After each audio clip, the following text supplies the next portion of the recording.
Salut, c'est Xavier, le gars de la 3D. Nous arrivons enfin au terme de la modélisation de notre tasse.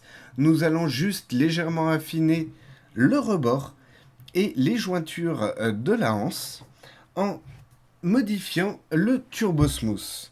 Alors pour le modifier, nous allons retourner donc dans l'Edit Poly et nous allons rajouter des arêtes afin de créer des cassures qui, lorsque l'on mettra le Turbo Smooth, seront arrondis.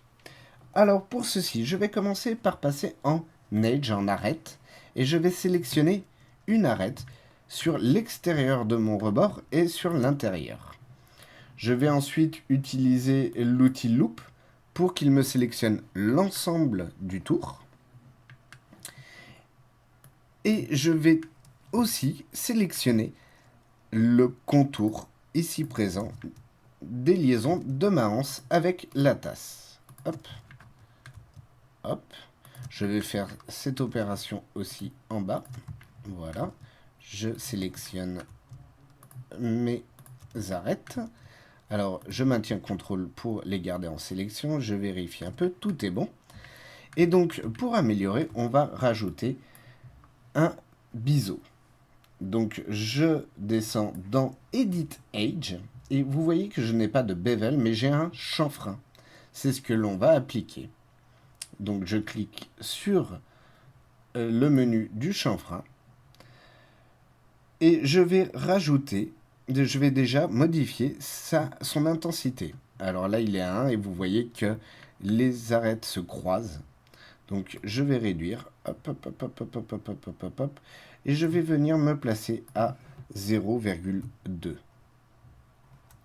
Une fois fait, je vais, si j'ai besoin, rajouter des polygones. Et vous voyez que je commence à lisser. Moi, en l'occurrence, je ne vais pas en rajouter puisque j'ai mis un Turbo Smooth par-dessus. Il va lui-même me rajouter des polygones sur ces arrondis. Donc, je vais seulement valider. Ressortir de mon Turbo Smooth, de mon Edit Poly en cliquant sur Edit Poly. Et je vais retourner sur mon Turbo Smooth. Vous pouvez voir actuellement que l'arrondi se fait un peu mieux. Le problème, c'est que nous avons encore des cassures. Ceci est dû au groupe de lissage, donc il peut être nécessaire de refaire les groupes de lissage. Je vais rapidement les refaire. Hop, sélection. Je descends. Hop, hop, hop, hop, hop, hop, hop, hop, hop. Voilà. Je reprends mon groupe de lissage 1. Je fais CTRL-I. Je désactive tous les groupes de lissage et je réactive le 2. Voilà. Je ressors de mon Edit Poly et j'active mon Turbo Smooth. Et voilà, vous avez une belle modélisation de la tasse.